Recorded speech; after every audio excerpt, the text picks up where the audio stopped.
Welcome back naman mga ka-best friends sa ating channel, panibagong vlog. Yan, panibagong pagre-review ng motorsiklo naman ang ating gagawin mga ka-best friends. Sa video ito mga ka-best friend, review natin itong Flash 150X ng Rusi. Ito na yung isa sa pinaka-latest na motor na inilabas ng Rusi ngayong 2024 and 2025 mga ka-best friend. So ito na ang Rusi Flash 150X. Tara, let's go, review natin to. At syempre, pakiclick naman ang subscribe button, click nyo po yung bell, click nyo po yung all mga ka-best friend. So yun, okay mga ka-best friend, andito tayo ngayon sa Bypass Road. At syempre, pag-uusapan na naman natin itong bagong labas ng Rusi na Rusi Flash 150X. Ayun, so napaka-forma ng motor na ito at talaga namang premium ang datingan, ang pormahan at ang mga cover nito mga ka-best friend. Tara, isa-isahin natin kung ano ba yung features, kung ano ba yung mga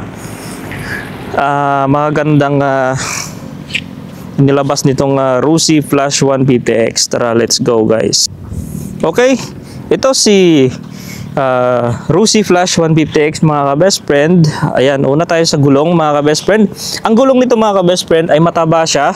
Ayan, may sukat ito na 120 by 70 by 17 yung kanyang sukat mga ka-best friend. So mataba siya and talaga namang matibay dahil naka-nylon type itong kanyang gulong. So naka-tubeless na yun mga ka-best friend, front and rear. Ito naman yung sa front niya mga ka-best friend ay iba rin ang sukat. Dito ay 90 by 80. Ayan, tingnan nyo guys, 90 by 80 yung sukat nitong nasa unahan. At ayun nga, talagang mataba rin at lapat na lapat talaga sa semento itong kanyang gulong mga ka-best friend dahil mataba siya. And yun, punta tayo sa kanyang fender. Talagang napaganda ng fender niya mga ka-best friend, premium, solid. Talagang kahit bumanggaman ito, hindi basta-basta mababasag, napakatibay oh. Makapal yung pagkagawa nito mga ka-best friend. At ang ganda ng mga screw na ginamit dito, allen rings ang ginamit dito, kaya hindi ito basta-basta matatanggal o magagawa ng kalokohan. So yun, okay, muna tayo sa kanyang brake system. Tingnan natin yung brake system niya. Ito ay naka disc brake front. Yan, disc brake front and rear. Ang ganda oh. Ganda ng kanyang disc brake sa likod. Ayan, front and rear yan, naka disc brake siya. Talaga namang kapit na kapit yan mga ka-best friend. At kunting apak mo lang ay talagang kapit na siya, hinto na siya. Okay, at proceed tayo dito sa kanyang cooling system mga ka-best friend. Ang cooling system nitong si Flash 150X ay naka water cooled o coolant, itong tinatawag na radiator. So ayan, tingnan natin yung kanyang radiator. Nasa ilalim ng fender, ataas ng fender, sa ilalim ng cover. So tago siya and kung makikita natin, napakalapad ng kanyang, ayun oh, lawak ng kanyang radiator.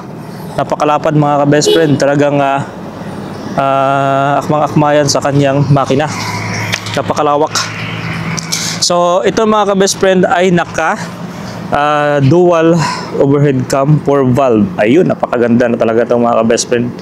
Ang ganda ng nilabas na motor ng Rusi ngayon. Ayun oh, 4 valve DOHC. Yan, lupit. Yan si 150X na Flash. Ang ganda ng kulay niya kasi yung yellow. Yan, ang ganda ng design niya. Pagdating dito, medyo mapusaw yung kulay, kaya talagang maangas yung ano niya, yung datingan. Ito naka Euro 4 na mga best friend, FI Euro 4. Yan, okay. Punta tayo dito sa kanyang mga signal light. Okay. So, i-on muna natin siya. Okay. Punta tayo sa signal light niya mga ka-best friend. Yan. Yung signal light niya ay naka LED. Ayan. Yun oh. Ganda oh, lupit.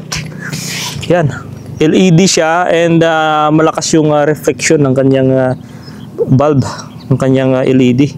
So pansinin, kahit malayo man tayo guys, ayan, ay pansinin yung kanyang flashing. So dito sa likod, tingnan natin sa likod guys. Yung likod niya, ayan, kung makita nyo, line lang siya na bulb, pero yung design niya ay pa side. So yung blinking niya, pa side yung blinking niya. Parang nagra-running itong kanyang signal light. Ito naman. So, yan naman yung hazard. So, kakaiba yung switch nito dahil unique.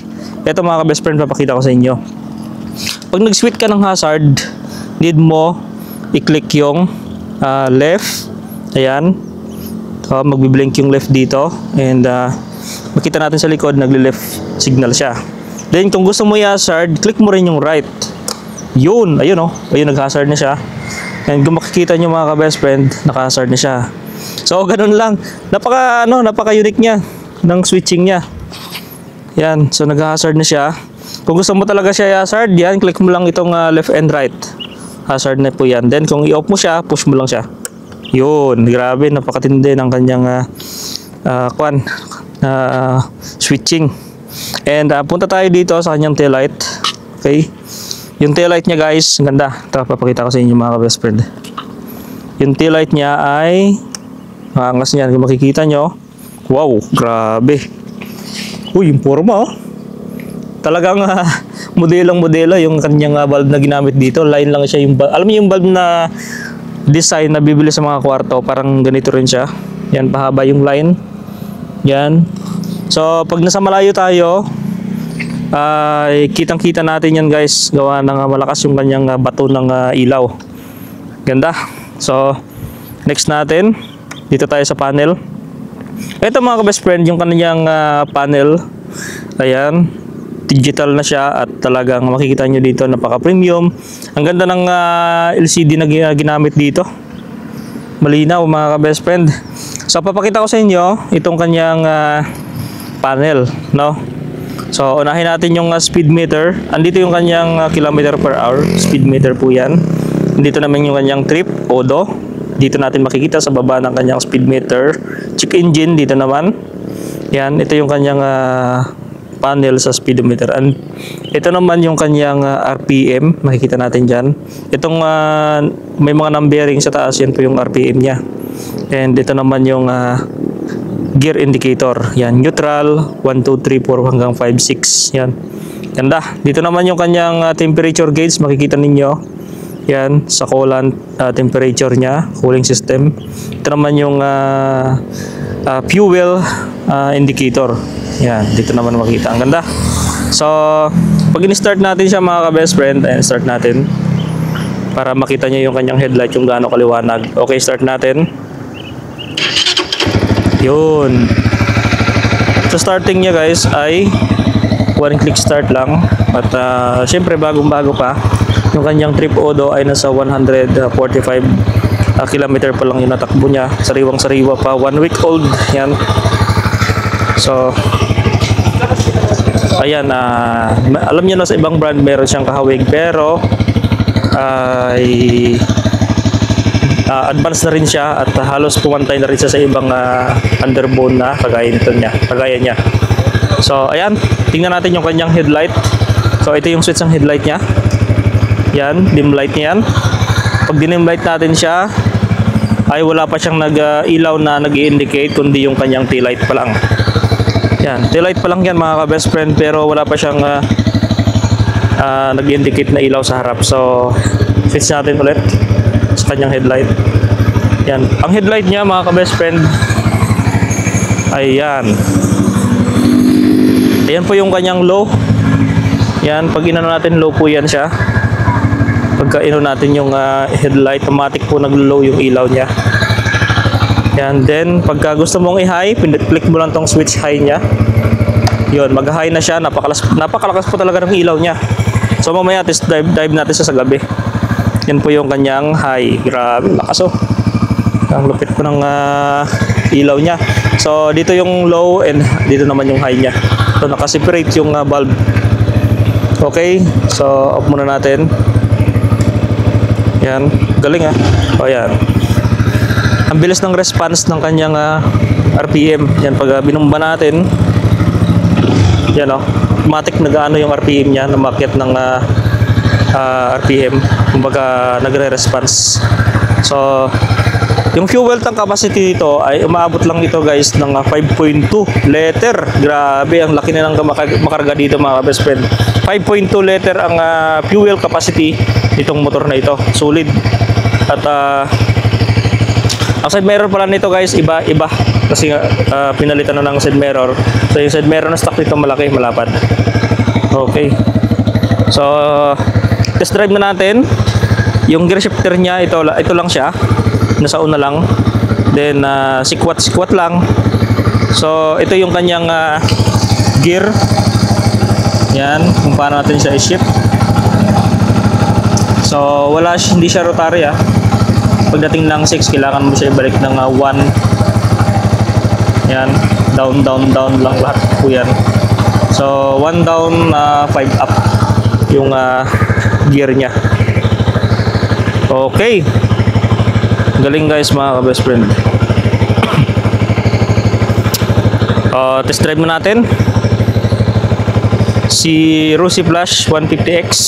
Tara, let's go guys. Okay guys, test drive natin si Rusi Flash 150X. Ay okay, so ang lambot ng kanyang clutch. Yan. Ang lambot ng kanyang clutch lever niya. Okay, let's go.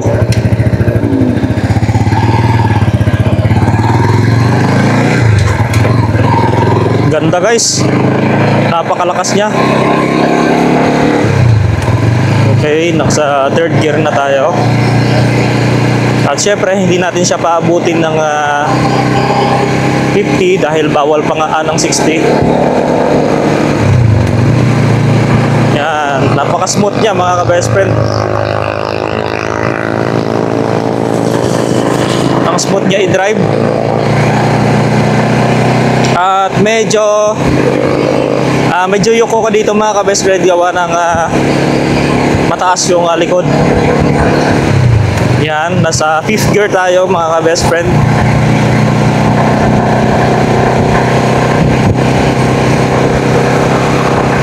Okay, 6th gear. So 47 kph tayo, hindi na natin siya abutin ng 60.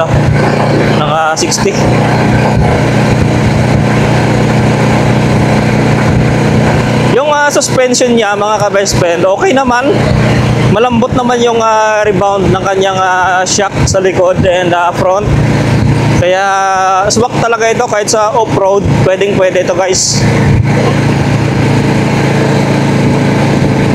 Okay, ang down payment nito ay nasa 5,000 and magma-monthly ka lang ng 3,000 mga ka-best friend. So rebated na yon ng 3,000 monthly mo. So okay na mga ka-best friend. Gawa ng talagang premium ang dating nitong motor na ito. Napakaganda. So bawikan na yan sa halagang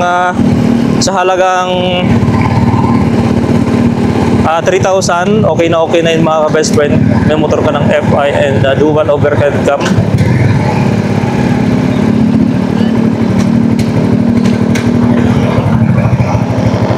Okay. Smooth.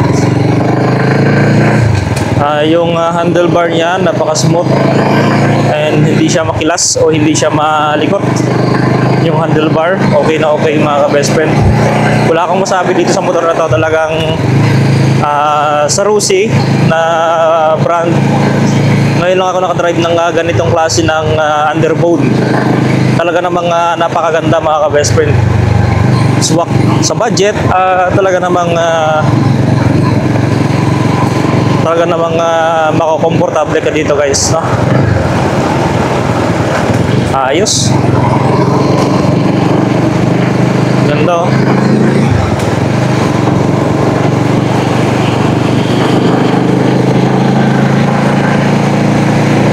Yan, kahit malubak man or merong area na palubog at idaan mo siya doon, hindi siya gaano matagtag.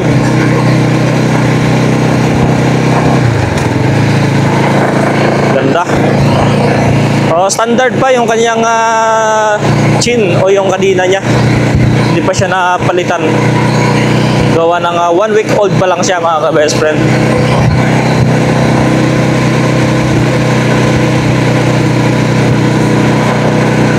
Okay na mga ka-best friend. So very recommended na unit ito ng Rusi.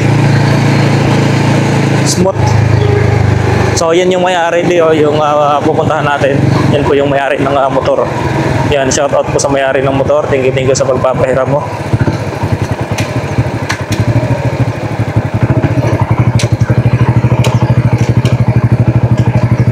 Ganda. Thank you very much sa may-ari ng motor na nagpahiram sa atin.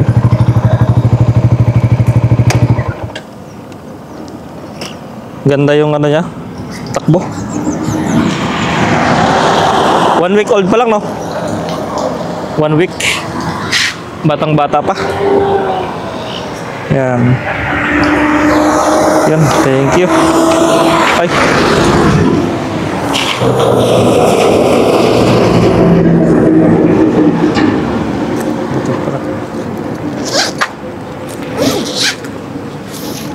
Beda pa picture dar.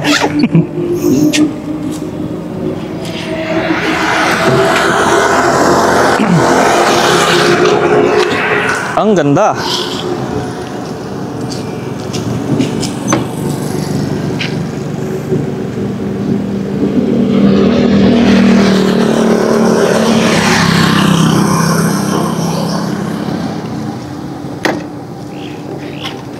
Hindi naman nakatakot yung stand dyan, no? Kasi medyo dito papunta.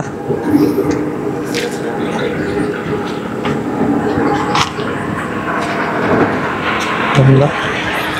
3,000 monthly yan, di ba?